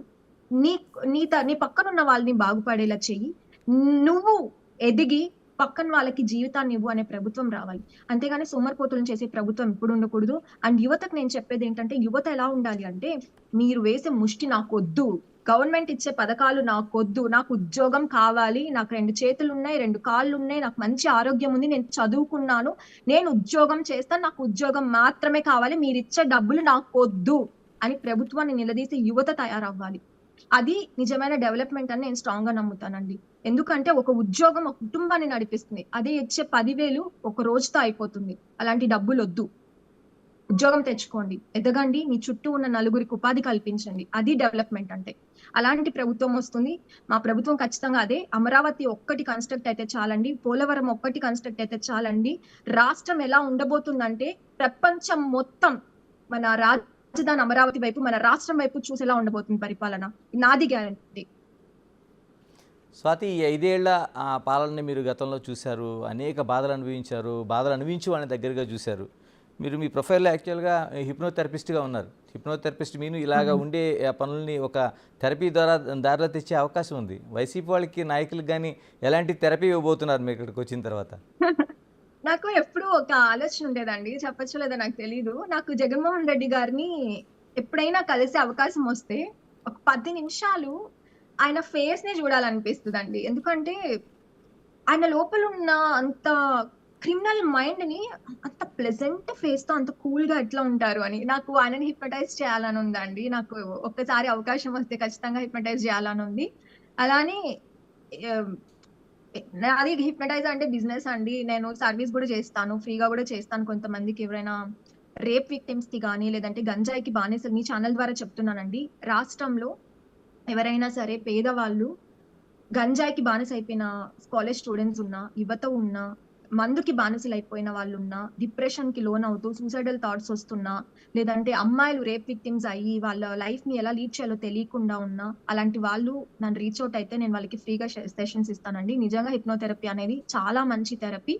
ఇది అందరికీ తెలియాల్సిన ఒక ఒక థెరపీ అండి. అందరూ యూజ్ చేసుకోవచ్చు దీన్ని. దీనివల్ల అమేజింగ్ రిజల్ట్స్ ఉంటాయి. ఇది ఎంత వండర్‌ఫుల్‌గా వర్క్ అవుతదంటే, నేను ట్రైన్ అయిన తర్వాత మా ఫాదర్‌కి యూజ్ చేశానండి. మా ఫాదర్‌కి ఏంటంటే ప్యారలైజ్ ఇందాక చెప్పాను గదా! కాళ్ళు చేతులు వర్క్ అవ్వవు. మాటలు రావు. మా డ్యాడీకి ఫిజియోథెరపీ ఇచ్చినప్పటికి అంత ఇంప్రూవ్‌మెంట్ లేదు. నేను ఆన్‌లైన్ సెషన్స్ ద్వారా కొన్ని హిప్నోథెరపీ సెషన్స్ ఇవ్వడం జరిగింది. ఎంత ఇంప్రూవ్‌మెంట్ వచ్చిందంటే ఇప్పుడు స్లైట్‌గా హ్యాండ్స్ మూవ్ అవుతున్నాయి. లెగ్స్ రెస్పాండ్ అవుతున్నాయి. మాట్లాడడానికి ట్రై చేస్తున్నారు. So, it's an amazing therapies. ఎవరికైనా సరే మనీ అఫోర్డ్ చేయలేని వాళ్ళుండి, వాళ్ళ పిల్లలు బాగుపడాలి, అడిక్షన్‌కి గురైన వాళ్ళుంటే డెఫినైట్‌లీ ఐ విల్ హెల్ప్ దెమ్. నన్ను అప్రోచ్ అవ్వచ్చు. స్వాతి గారు, మీరు కలలుగన్న ప్రభుత్వం ప్రమాణ స్వీకారం జరగబోతుంది 12వ తేదీన. వస్తున్నారా? విజయవాడ వస్తున్నారా ప్రమాణ స్వీకారానికి దగ్గరుండి చూడడానికి? ఈ ప్రమాణ స్వీకారం కోసం 5 సంవత్సరాలుగా 1000 కళ్ళతో ఎదురు చూసానండి. కాకపోతే నేను ఈసారికి మాత్రం టీవీలో చూసి సరిపెట్టుకోవాల్సిన పరిస్థితి. నేను అతి త్వరలోనే వస్తున్నాను. ఈ నెల 17న శంషాబాద్ ఎయిర్‌పోర్ట్‌లో దిగబోతున్నానండి. ఓకే స్వాతి గారు, ఫైనల్గా చెప్పండి, స్వాతి రాజకీయ భవిష్యత్తు ఏ విధంగా ఉండబోతుంది? ఇప్పటివరకు ట్వీట్ ద్వారా ఒక ప్రభుత్వం రావడానికి, లేకపోతే ఇంకో ప్రభుత్వాన్ని ఎండగట్టడానికి మీరు చేసిన ప్రయత్నం కావచ్చు, లేకపోతే మీరు చేసిన ధైర్యం కావచ్చు, అంతా ఇంత కాదు. స్వాతిని రాజకీయాల్లో ఎలా చూడబోతున్నాం? నేను రాజకీయాలని చెప్పలేను కానీ అండి, నాదెప్పుడు సర్వీస్ మైండెడ్ అండి. మైండ్ సెట్ అండి. నా సర్వీస్ మైండ్ సెట్ నా అంటే ఇప్పుడు హిప్నోథెరపీ గురించి మాట్లాడాను. అలానే ఆ సర్వీస్ పొలిటికల్‌గా యూజ్ అవుతుంది అనుకుని చంద్రబాబు నాయుడు గారు అనుకున్నా, లేదంటే లోకేష్ అన్న భావించినా, ఆ వైపు పార్టీ ఏ నిర్ణయం తీసుకుంటే ఆ నిర్ణయానికి తలొంచుతాను. లేకుండా ఉన్నా నా హిప్నోథెరపీ ద్వారా ప్రజలకి దగ్గరగానే ఉంటాను. సర్వీస్ చేస్తూనే ఉంటాను. కానీ నేనెంత బిజీగా ఉన్నా, ఎక్కడున్నా, ఏపీలో ఉన్నా, లండన్‌లో ఉన్నా, యూకేలో ఉన్నా, ఎక్కడున్నా సరే పార్టీకి దగ్గరగా, ప్రజలకి దగ్గరగా మా ప్రభుత్వం చేసే మంచి పనులని నిరంతరం ప్రజలకి చేరేసే పనిలోనే ఉంటాను. నేనెక్కడ వెనక్కి తగ్గను. మీ అందరికీ అందుబాటులోనే ఉంటాను. థ్యాంక్ యూ స్వాతి గారు. Thank you very much. ఇది మనకి స్వాతి గారు యూకే నుంచి అందిస్తున్నది. అంటే టోటల్గా ఒక సోషల్ మీడియాలో ఒక యుద్ధం అనాల్సిన అవసరం లేదు, కానీ జరుగుతున్న తప్పులను ఎండగట్టడంలోనూ, మరోవైపు విమర్శలు చేయడంలోనూ ఉండాలి, కానీ ఆ ప్లాట్ఫామ్ను ఉపయోగించుకోవాలి. కానీ ఆ కుటుంబాన్ని టార్గెట్ చేసేలాగా, ఆడపిల్లలను అవమానపరిచేలాగా ఉండద్దు. రాజకీయాల్లో ఒక సెన్సిటివ్నెస్ అనేది కొనసాగాల్సిన అవసరం ఉంది. ఆ విమర్శలు అటువంటి వాటికి ఫుల్ స్టాప్ పెట్టాలి. ఇప్పుడు వస్తున్న ప్రభుత్వం ఆ దారిలో వెళుతుందనేది ఆ పూర్తి నమ్మకాన్ని అయితే స్వాతి వ్యక్తం చేస్తున్నారు. మరోవైపు ఏదైతే ప్రభుత్వం అంటే తన కలలుగన్న ప్రభుత్వం ఏదైతే ఉందో, అమరావతి కావచ్చు, లేకపోతే పోలవరం కావచ్చు, ఇవన్నీ ఖచ్చితంగా పూర్తవుతాయన్న ఆశాభావన అయితే స్వాతి వ్యక్తం చేస్తున్నారు. Keep watching Big TV. For more videos like this, Subscribe Big TV channel